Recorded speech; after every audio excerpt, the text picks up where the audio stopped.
Hey everybody, it's me again, WildeThang on YouTube.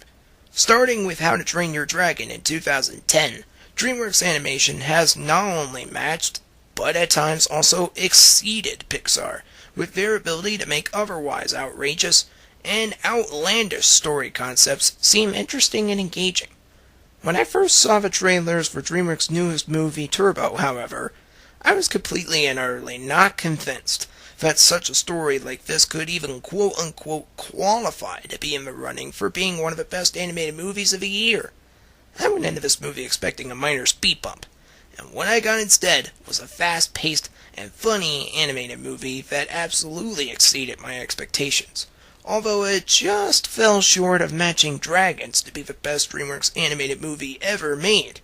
Let's just slow down a little bit as far as that discussion goes. This movie did surprise me, though.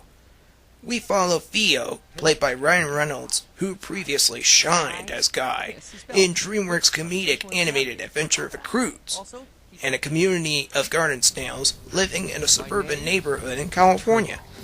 While Theo dreams of simply going faster than snails normally do, his brother Chet, played by Big Fat Liar's Paul Giamatti, doesn't think he can, or even should, quote-unquote, race with the big guys, but instead, he should focus on living life like every other snail.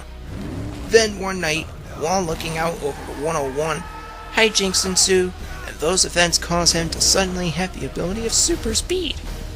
Tito, the co-owner of a local taco restaurant played by Michael Pena, stumbles upon this freaky fast snail and his reluctant brother, and sees this as an opportunity to grow his business. Even though the other co-owner, his brother played by Luis Guzman, is not convinced. With the help of a ragtag crew of other snails, led by Whiplash, played by Samuel L. Jackson, Theo, now nicknamed Turbo, wins over the customers interested to see what he can do. What does our hero do from here?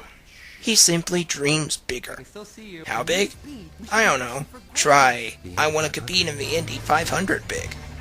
Again, Chet is not convinced he can compete in such a big high-stakes race as this one, but eventually, after Turbo qualifies for the race, and the IndyCar CEO agrees after some convincing to quote-unquote let him race, Chet sees that Turbo's never-give-up attitude is not only a part of him, but it's also in him.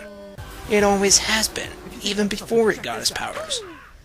Even when the snotty, hotshot veteran Indy 500 champion Guy Gagne, played by Bill Hader, doesn't exactly see eye to eye with Turbo, our titular hero remains undeterred and committed to win the race at any cost.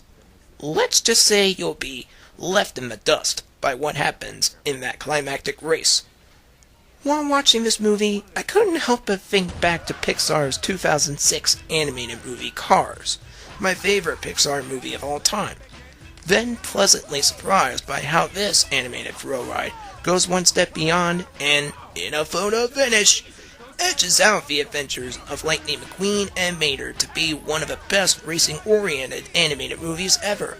Seriously, even the level of authenticity and even sponsorship hasn't been seen in any other DreamWorks animated movie since 2007's hilariously funny but unbelievably overlooked B-movie.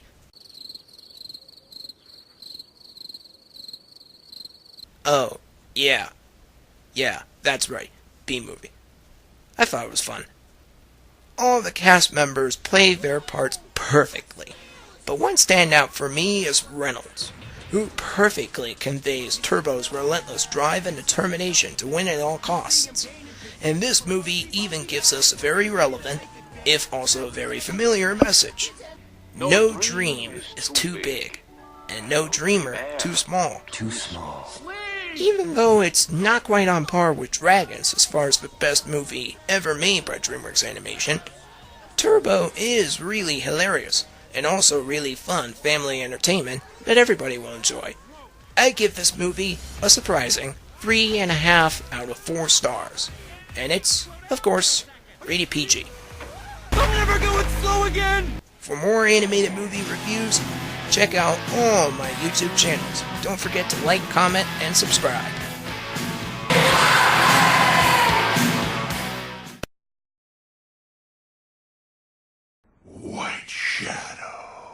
I can still see you.